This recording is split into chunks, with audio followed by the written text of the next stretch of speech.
So today we're going to back over because I felt like I rushed this part and the transitional postures. And I think that's some nice practical stuff to do here. So we're going to back over this stuff today, spend a bit of time practicing teaching and even feeling those transitional postures, so half kneeling, tall kneeling, and even spend a fair bit of time talking about the foot, which is why I've got no shoes on as opposed to just being comfortable. So single leg versus double leg training, did you all get this? I suppose the differences between the two last week and why I do one versus the other? Explain it to me. Got 2 weeks ago. Double leg, doing weight. With more weight? Yeah. Which one? Double leg. Yeah. Which one gets more load through your legs? Yeah. Why? Stability and also activating muscles. Yeah.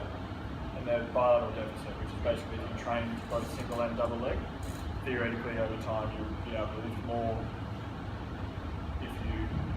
So the example I always use is that at my best I can do a single leg deadlift of 70, a single leg deadlift on the other side of 7 for 6. I've never been able. I think the best double leg barbell deadlift I've ever got was like 100 kilos of down chest, and not for 6. So 140 kilos worth of work. Yeah. But I've never got even close to that. Yeah. So that's the bilateral deficit. Obviously there's stability demand, so you're training that. Need specific adaptation when you post demand. If you want, you've got people who play sport, they spend an awful lot of time on one leg. If you want to put an awful lot of load through the system and train the back to be stronger, train the upper body to be stronger, improve grip strength, and double leg lift might be the way to go as well. Yeah? So no right or wrong, it's just the right style of training at the right time. Transitional posture, so we're going to back over this a little bit. Did you get this? What's tall kneeling? What are we setting up for? What are we transitioning to? Double leg stance. If you want to get strong and stable on 2 legs, then tall kneeling is your position. So obviously we're working on everything in this position. You stacked over the top of itself. This is my favourite position to go to if I've got someone that has trouble controlling extension or lordosis and standing. It's a really nice position to get here and feel where they are, and then you can do things like a lat pull down, for example, where I'm here and that band is pulling me up this way. So I'm having to stay active here while I pull down. Okay, and I've got really nice position to be able to feel where I am in space. Okay? Pressing is the same thing, really nice, stable position. Alright, if that's double leg, what's this a transitional posture for? Guess. Good guess. Yeah? The big thing that everyone always forgets in half kneeling is that my weight isn't on that front foot. So this is how it's a single leg transitional posture because I'm practicing being stacked here. Okay? So if I narrow that base up and get more unstable, what can I stabilize with through here? Flexors, just suppose be less specific.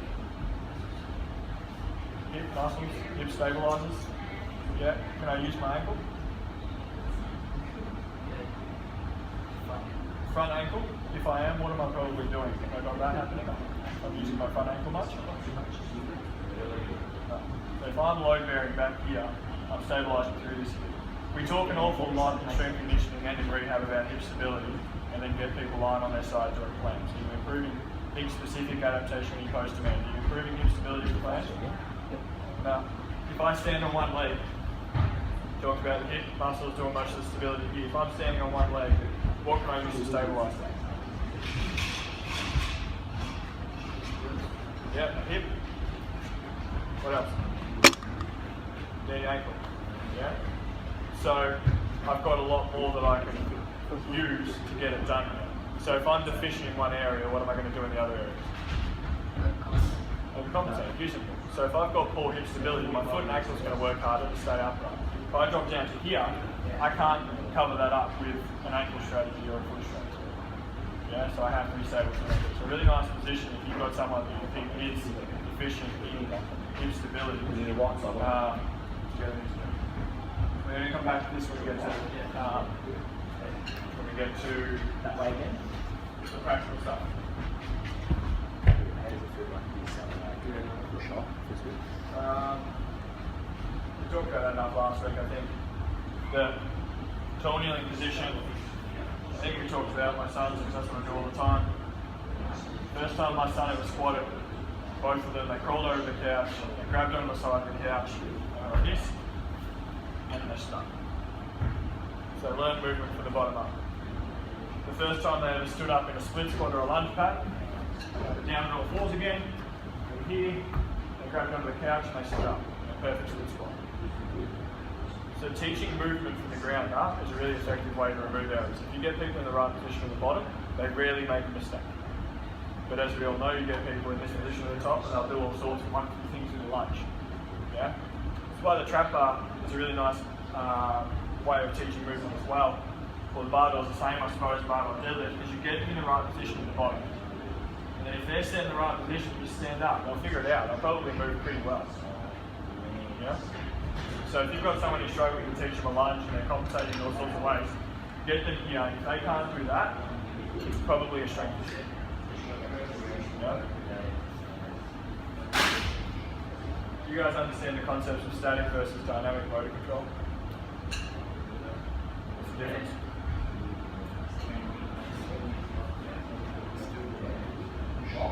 Nailed it. What is motor control?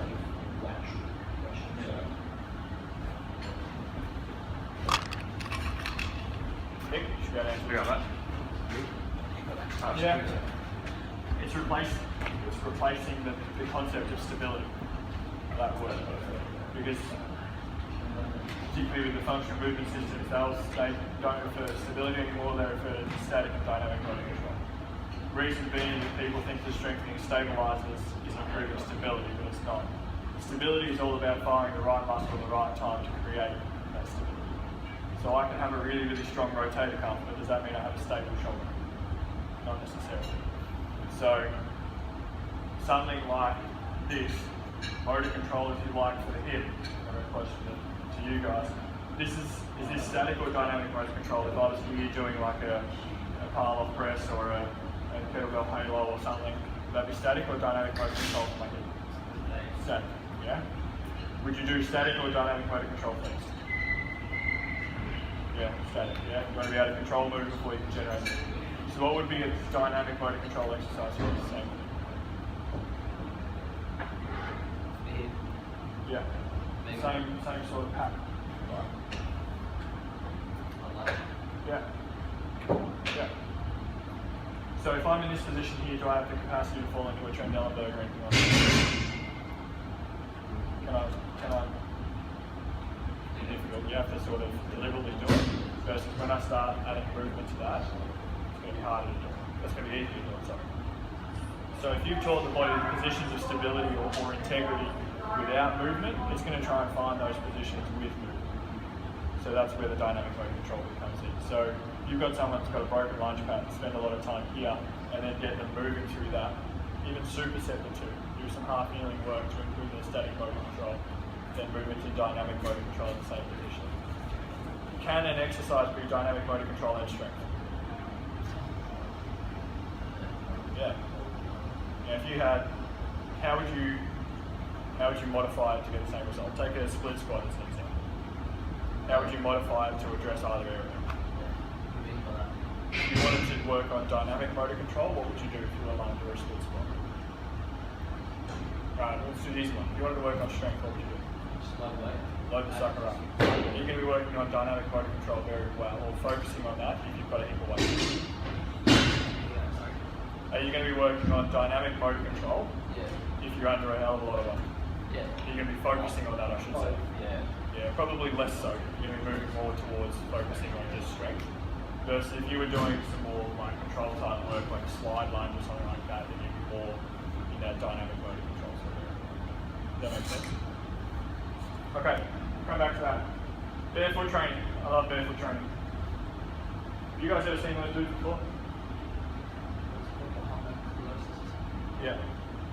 Sensory and motor homunculus. Basically, that's if the representation of the guy on the right is a sensory homunculus, how many neurons we have or representation in our brain of each area of our body matched that in size. General explanation. Basically, we have an awful lot of sensory receptors in our hands, in our feet, in our face, eyes, tongue, all those sort of things, obviously, in general. Cut off the head, the two biggest areas of sensory input are what? Hands and your feet. If I put a blindfold on you, what would you do? And made you walk around? You try and feel, yeah? Use your next biggest sense. What do we do with feet? Yeah, we walk, we cover the suckers up, we put them in big heavy shoes, and we don't provide any sensory input into that area. None whatsoever. Yeah? This is the concept of the major justification behind barefoot training. The way the body works is it receives information about its surroundings, and it gets all that information into its brain, and then it produces an output from it. It moves from that information to itself. So whether that be on the sporting field, you're recognising the pattern of play and you choose to move accordingly, or whether that be in the gym, you grab something heavy and you're relying on your receptors inside your body to tell you about where you are in space, whether you're going to be capable of lifting that, whether your trainer's yelling at you to try and get that extra level around and get away. All those sorts of things go into the output that comes out. Yet when it comes to our foot, and therefore what we recruit through how we move as a result of that, we're taking away one of those sensory inputs. So the major considerations for mine for barefoot training are up there. You guys heard people like Al Cosgrove, Mike Boyle talk about the pendulum? The pendulum swinging? No. Basically what happens in our industry is something comes out, one research article is all it needs to be, comes out and it proves something is awesome, so we all start doing it. When I was first going through exercise science, it was Swiss balls. Swiss balls were shown to increase your stability muscle activation. So everyone was doing everything on a Swiss ball. Standing on them, doing bicep curls, all sorts of cool stuff. To the point where the pendulum swung too far. And everyone did way too much of that. And then all of a sudden everyone did way too much of it, and we went, well we're doing too much of it, that's junk. Now the pendulum swung back the other way. When was the last time we saw anyone do something with Swiss ball? Rarely happens now. Are they still good? Yeah, but now the pendulum swung back too far the other way, and eventually it'll swing back and we'll end up in the middle. Same thing happened with barefoot training, where research came out saying what I'm saying and said barefoot training is good, so everyone went, okay, that's awesome, we're going to do everything barefoot. Take your shoes off, get minimalist shoes, even if you're a distance runner, do it tomorrow, just get minimalist shoes and start running. And then what do you reckon happened? Everyone broke down and got injured, so they went, oh crap, okay, barefoot training is no good, put the heavy shoes back on, get back onto having supportive foot. And then the pendulum swung back too far the other way. It's all about common sense, I guess. It needs to find that middle ground. Do I encourage people to run with no shoes on? Not really. Do I get people to train with you, do strength training with no shoes on? All the time. I'm growing more reasons why. The joint by joint approach. But I just said this to me the other day. Is there any area of the body that we permanently brace? If you had someone that had low back pain and they'd been permanently put in a back brace, would you be okay with that? I wouldn't. No chance. Yet, with our footwear, and we're talking particularly the big, heavy, stiff, supportive, I come from a basketball background and we've got those boots that are laced up to here and don't move, we permanently brace the foot, or stabilise the foot. So if you go to your joint by joint approach, it's something we've talked about pretty much every tutorial for this semester, if you change the way one joint functions, what happens to the next joint? Change it, and then the next joint, and the next joint, and the next joint. My favourite one in basketball actually is look for this. You see the guys wearing ankle braces, and they'll start by just chucking ankle braces on because they don't want to roll their ankles. And then over time you'll see that same person start to strap their knee because their knees get sick. Because all of a sudden they've made their ankle, what's your ankle supposed to be? Mobile, and it becomes stable. So then all of a sudden they need more mobility, so the body looks for the next joint along and they end up with more mobility through their knee and they end up with sore knees. Yeah? Then they start taking their knee and they get their knee treated and it just keeps going up. Whereas if you just took off the ankle brace, you would probably fix a lot of their problems. Nico, you were a... Yeah, speaks to real to me. example. I was like, I had the ankle brace, I was strapping my knee at some point as well. Yeah. It took Keegan really making me cry one day back so much for his ankle brace that he fixed it. So what's the foot? On that diagram I always put up, the foot's not really on there. The ankle is. Guess. you reckon the foot's supposed to be mobile or a stable joint? Series of joints, section. They alternate, if that helps. Mobile, stable, mobile, stable. Good guess. What's the, you want to go a step further, the big toe? Mobile. So if we're wearing a shoe that's providing the stability, do you reckon our foot can create its own stability anymore? No. So we end up with this floppy, unstable foot, which does what to the ankle?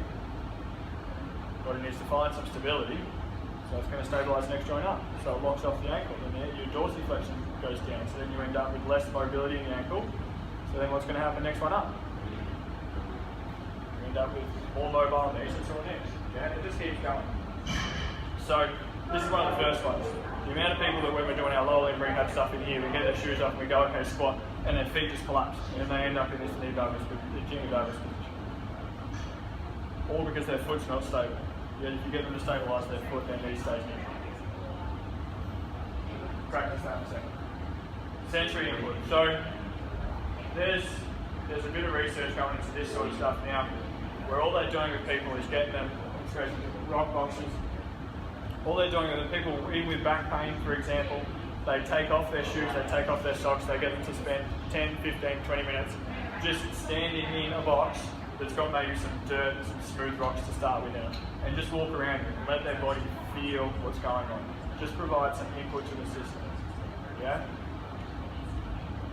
And their back pain's going on. Because where are the nerves in the foot end? They're going to end up in your back. So you're going to improve the integrity of the entire system. There's more to it than that, but keep it that simple for now.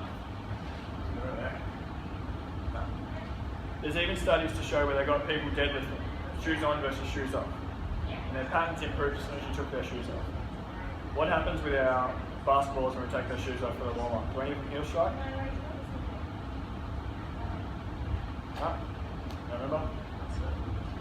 You take their shoes off, not a single one of them will heel strike. Because it hurts. So you're allowing them to have sensory input. It only takes one strike for them to go, geez, that doesn't feel good. And all of a sudden they become a neutral striker. Same thing, do this. Being too far of a 4-foot striker. That hurts too. Yeah? Just taking the shoes off will increase that foot striking capacity. There was a study done, and this is a fairly recent one, where they got people to train with no shoes on versus doing stability balance training, if you like, single leg balance training, that sort of thing. And they looked at the proprioceptive awareness of the knee space. So, which group do you reckon had better outcomes after the training study? Those that did balance training or those that did barefoot training? And why?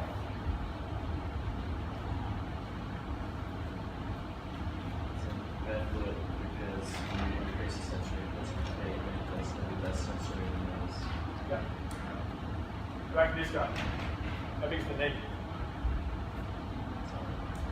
Time. It's not getting much information from there, is it? But how big's the foot? So if all of a sudden you can feel, it's hard to see my pants on, but if my foot rolls in, what happens to my knee? It's going to change. If my foot rolls out, what happens to my knee? If I dorsiflex, what happens to my knee? Okay, if I plantar flex. So that change in foot position changes where the knee is. And it also tells the body what muscles should be getting fired up further up as well. So going furthermore, there are some studies to suggest training with no shoes on instantly increases the activation and stabilizes your hip because your body has to stabilize through the foot. So that increase in stability demanding the foot then tells the hip that it needs to stabilize and come along to play as well. So going back to what we're talking about with half kneeling, if we're wanting to improve hip stability, taking the shoes off to get more sensory input is going to fire up those hip stabilizers better that easily. Yeah. Hand to the lower limb, grab onto the floor. So we talked about having your eyes closed before and doing this one. Yeah? Your foot should be the same thing. You should be feeling the ground underneath you. So we're going here. Yeah. Jump up, take your shoes off.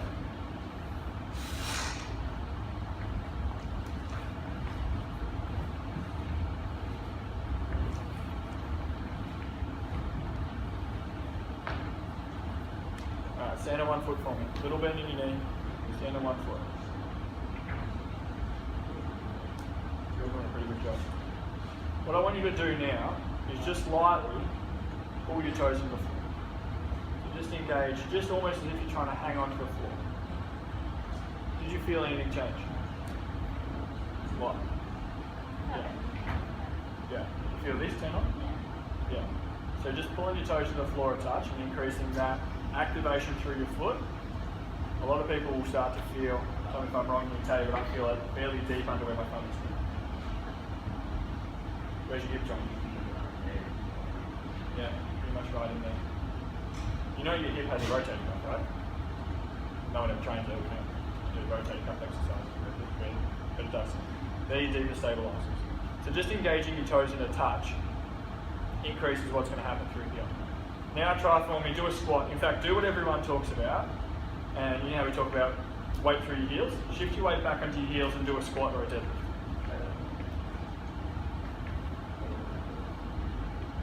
Good. Now do the same thing, but this time just pull your toes in a touch. Hold onto the floor with your toes and squat again. Tell me which one felt more stable and more powerful. There's a load of questions. If you think I'm full of it, feel free to tell me. I'm okay with it. Yeah? That one? More stable, also less mobile. Less mobile? What have you got issues with? Ankle mobility. Yeah. So if you create stability through your foot, you need mobility in your ankle, and you don't have it. So it'll be part of the new strategy for you of improving that and increasing the stability in your ankle. You also have really flat feet, which we'll talk about before. Speaking of the deadlift, Nick, tell us about what happened when we got you to deadlift the first time we ever looked at that. You were standing there, remember this? Yeah. We used this. Yeah. What did we do? We took off my socks and we did sensory information on the was a low back there. Yeah, so we got Nick to it was deadlift or toe touch? Just take it. Deadlift. And he was getting low back pain here. And I said, alright, let's try this. Take your shoes and socks off and stand on this. What do you reckon this does?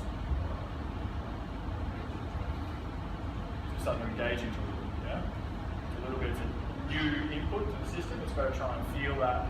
And so it's going to fire up my, I suppose, level of sensory input, but I suppose how much I'm processing that area as well. So we're concentrating more on that new. Yeah. And he did it again and his pain went down significantly. So that's potentially a sensory input issue, but it may be an activation issue because like we talked about, by activating a little bit more into here, he's going to get more activation through here, become more stable. So, yeah. So this is something I do a hell of a lot. Now in terms of when barefoot training is appropriate, do you think going out and going, okay, you're a distance runner, those nice supportive shoes that were nice and soft and cushy you were wearing are awesome, take them off and just start barefoot running for 10 kilometres. How do you think that's going to end? In an injury. So the thing is, we didn't think when we went through that process. That would be the equivalent of going, hey person that's new to strength training, go and deadlift 100 kilos and let's see what happens. You've got to be progressive with any new stimulus that we provide to the system. Yeah? But if you're doing some deadlifts or some squats, is there enough impact that you can have any issue there? No? And if we consider that the body works with receiving information about its surroundings and then processing that information and then delivering a movement output, movement is an output of the brain. Do you understand that concept? Information goes into the brain, information comes out of the brain, that drives movement pretty much. If we go back to this guy, I don't expect you to lick the floor when you're deadlifting, but if you rely on what you've got, your feet, and you're increasing the amount of sensory information that's coming in, that's going to tell your body about things like where your knee is better, so you're improving knee proprioception, lowering proprioception, hip stability and control, all with minimal to no risk factors. Is that worthwhile?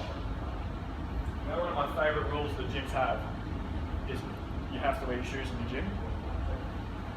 Yeah? How much do you reckon they're going to help you take if you drop something on your toe?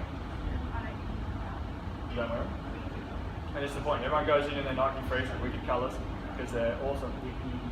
And the theory always is, oh, what if I drop something on my toe? Do you really think the runners we wear now are going to save your toe if you drop the weight on it anyway? So the only thing that I can go with is if you were to cut the bottom of your foot or something like that on something sharp, maybe, which we have happened the other day. but you've just got to weigh up, like everything in this industry, you've got to weigh up risk benefit. Is doing high speed sprints potentially risky? Yes. Do you just choose the appropriate time to use them? Yes. You control for risk, you remove anything sharp, and we have, I spend most of my evenings, if you come in, I spend most of my evenings walking around like this because most of my clients have no shoes on, and I'm talking to them about where their feet is.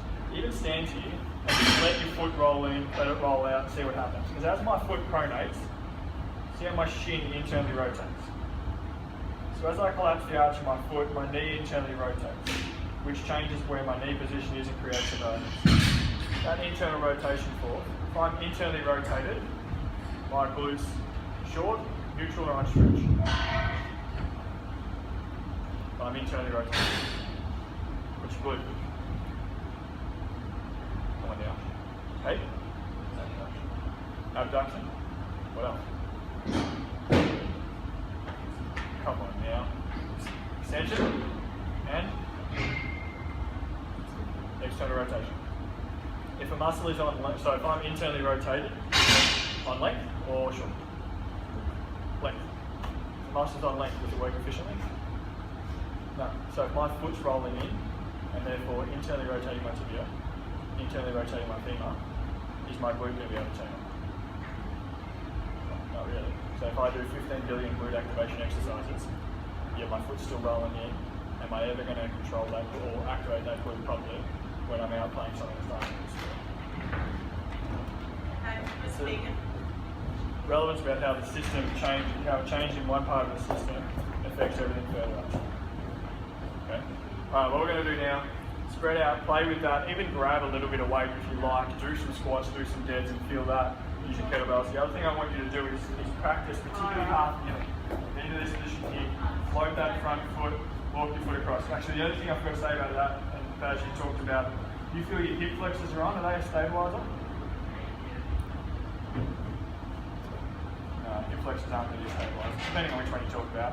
But if I'm going here, what's there? Think about it, back yourself. Rack fam? Rack fam's not a stabilizer. I'm feeling this. I'm trying to stabilize when it's not in position. Okay? So you don't want that. You breathe through that, deep breath, in and out. Do 3 of those, that should relax. What will happen for some people, like I did just then, you'll get a little bit more wobbly. That's because I've turned off what should be a stabilizer that is trying to stabilize me, and then something new is going to have to do that job, which is the ones I want to get in now. Okay? We've got 5 minutes. Practice these. Practice foot posture with some deadlifts and squats using a kettlebell. So what do you suggest for people with that knee then? Like just subconsciously? It depends on how flat the foot is. Yes, if it's remarkably flat, then maybe something like an orthotic or a more supportive shoe. But I don't have any research to back me up here. But anecdotally, I've seen an awful lot of people that start with what I'm almost calling a functionally flat foot, but as soon as they load, it collapses. And if you then teach them where you want them, and then load it, like if we're talking about if you can get someone squatting, deadlifting 100% of their body weight, then including their own body weight, they've got double their body weight going through the foot, and they're able to maintain a decent foot posture. Then they're going to do a much better job than they did previously. And then if you take that next level, you go to something like a single leg position, and do the same thing, and strengthen them there. You teach them to hold onto the floor and get strong in that position there. It's amazing what happens to the chain and what happens up to the knee as well.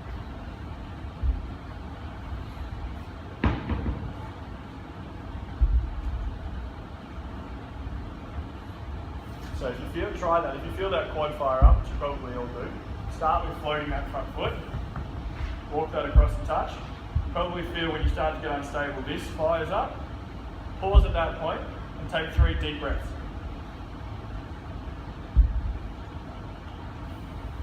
Yep, you just did it. What happened, Nick? Yeah, what happened? Well, I get less stable because my cells are showing. Yeah, so you turned off your rec fam and you became more unstable. Is that a bad thing? No, I just go train with deep stabilizers. Yeah, that's the point of the exercise. Just so much not like, but just this.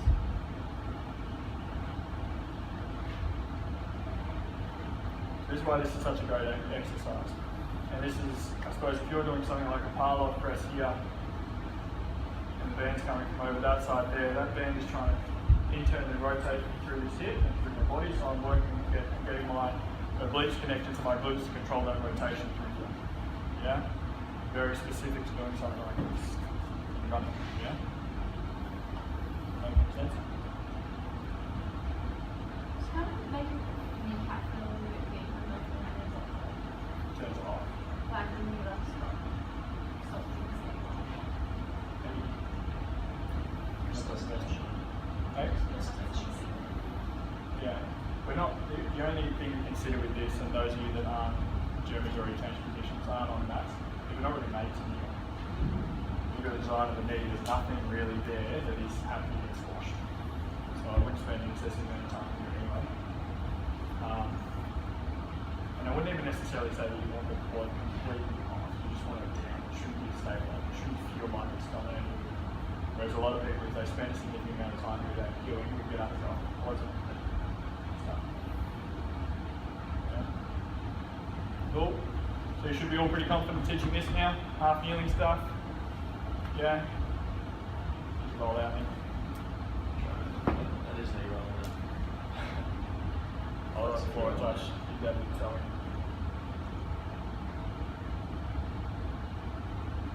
Leg or squat take. Yeah, I try really hard. Come here for me. So you can be on camera. Something. Face knee. Squat. What can you tell me about that squat?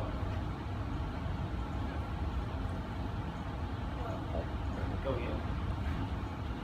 Hips move up and down there, or backwards and forwards, or a mixture? Couple more. So hips shift back. It's a bit of a deadlift. Yeah? Your back squat heavy, your hips Yeah. tight. That works really well. Well, I find out from someone check my back really. They're not back. It's not unbelievable. Just need to fix that whole thing. Hip rotation, ankles, ankle mobility, like. Just let me check it is. My feet are very flat.